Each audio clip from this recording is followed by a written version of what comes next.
চারপাশে প্রচুর মানুষের সাথে দেখা হবে, অনেক ভিড় ঠেলে এগোতে হবে, অনেক রকম কথা কানে আসবে। শুধু আপনাকে যেটা করতে হবে সেটা হলো ইগনোর। জীবনে কিছু মানুষ আবর্জনা ছড়াতে আসবে, তাদেরকে আগাছার মতো উপড়ে ফেলে দিতে হবে। লাইফ আপনার, বাউন্ডারিও আপনাকেই সেট করতে হবে। নেগেটিভিটি যেখানে দেখবেন সাথে সাথে সেখান থেকে দূরে সরিয়ে নেবেন নিজেকে। শুনতে খারাপ লাগলেও আপনার কাছের অনেক মানুষ আপনাকে খারাপ দেখতে চায়।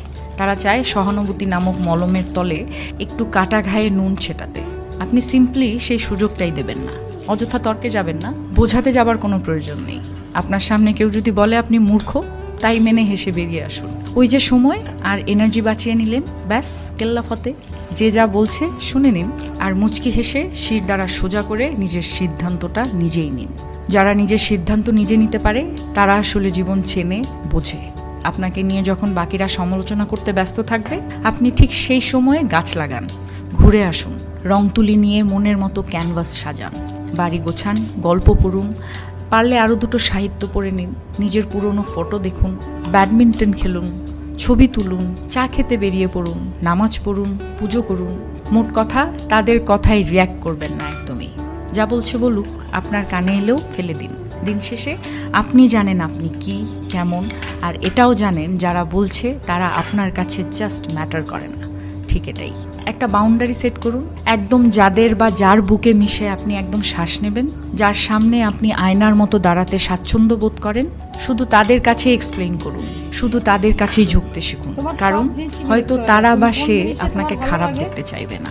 বাদ বাকি দুনিয়াকে একদম ঝেড়ে ফেলে দিন। একটা কথা মাথায় রাখবেন, জীবন অনেক সুন্দর। আপনি যে জীবনটা বাঁচতে পারছেন সেটা অনেক সুন্দর। আপনাকে শুধু মাঝে মাঝে বেড়ে ওঠা আগাছাগুলোকে মিটিয়ে ফেলতে হবে, অথবা কোণে একটা কাটাঝড় দেখতে পেলে সাইড কাটিয়ে চলে আসতে হবে। সব কিছুর উত্তর দিতে নেই, সব কিছুতে রিয়্যাক্ট করতে নেই, সবাইকে বোঝানোরও কোনো প্রয়োজন নেই। এগুলো বাদ না দিতে পারলে লসটা আপনারই।